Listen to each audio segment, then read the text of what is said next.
সালাম আলাইকুম প্রিয় বন্ধুরা, আজকে দেখাবো একটা মোবাইলের পূর্ণাঙ্গ একটা ডেট সেকশন। আপনি কীভাবে বুঝবেন যে একটা মোবাইল ডেট আর আপনার সমস্যা কী এক্স্যাক্টলি কীভাবে বুঝবেন দেখেন। তো আমরা এটা প্রথমে পাওয়ার সাপ্লাই লাগাই। পাওয়ার সাপ্লাই লাগাই, আই চার্জার রিডিং মনে করেন ডিপেন্ড করে অনেক কিছু হয় না। তো পাওয়ার সাপ্লাই লাগাই, দেখেন পাওয়ার সাপ্লাইয়ে 6 আসছে।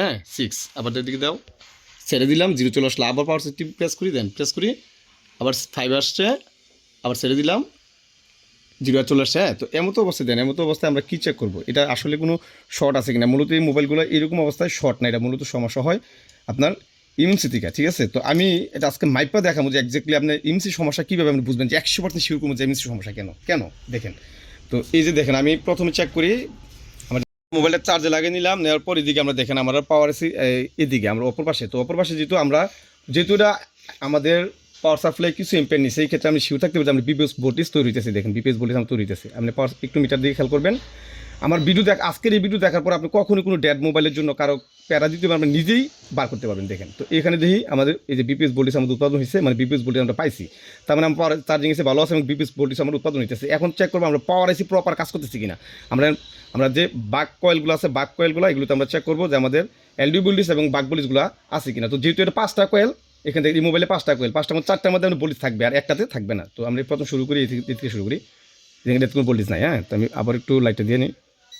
তো একটু মনোযোগ সহকারে খেয়াল করেন।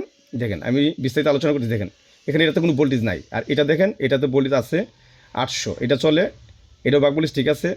আচ্ছা, এই বাক ভোল্টেজটা এটাও ঠিক আছে। আর এটা হলো আমাদের এলডি ভোল্টেজ 2.1 বা 2 পেন। তো এটা আমাদের এলডি ভোল্টেজ, এটাও ঠিক আছে।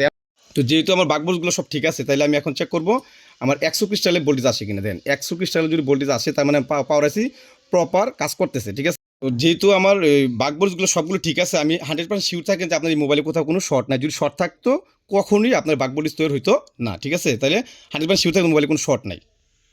তো যেহেতু আমার বাক ভোল্টেজগুলো সব ঠিক আছে, তাহলে আমি এখন চেক করবো আমার 100 ক্রিস্টালে ভোল্টেজ আসে কিনা। দেন 100 ক্রিস্টালে যদি ভোল্টেজ আসে, তার মানে পাওয়ার এসি প্রপার কাজ করতেছে। ঠিক আছে, তো এটার মধ্যে এই মডেলের মধ্যে রেডমি 6 এটার মধ্যে আরোগুলো 2টা অপশন আছে চেক করার জন্য।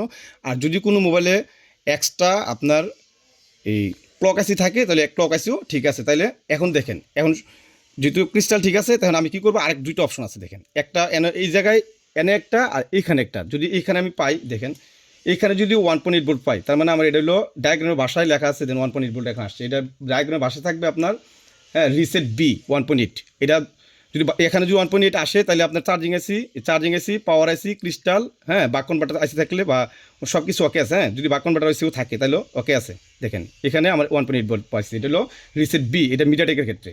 আর এখানে যদি 1.8 ভোল্ট পাই, দেন এখানে 1.8 বলতেছি, তার মানে এটা আমাদের ওয়াচডগ, এটা মিডিয়াটেকের ক্ষেত্রে। এখানে 1.8 ভোল্ট পাইলে ওয়াচডগ, তার মানে আমার সিপিউ কাজ করতেছে। মানে কনফার্ম যে এখানে 1.8 ভোল্ট পাইলে আমার সিপিউ প্রপার কাজ করতেছে, আর এখানে 1.8 ভোল্ট পাইলে আমার পাওয়ার আইসিও ঠিক আছে, চার্জিং আইসিও ঠিক আছে, বাক কনভার্টার আইসিও ঠিক আছে, প্লাস আমার ক্রিস্টালও ঠিক আছে। যদি ঠিক থাকে, তাহলে এখন আমার কনফার্ম হতে পারি যে আমরা এটা এমসির সমস্যা।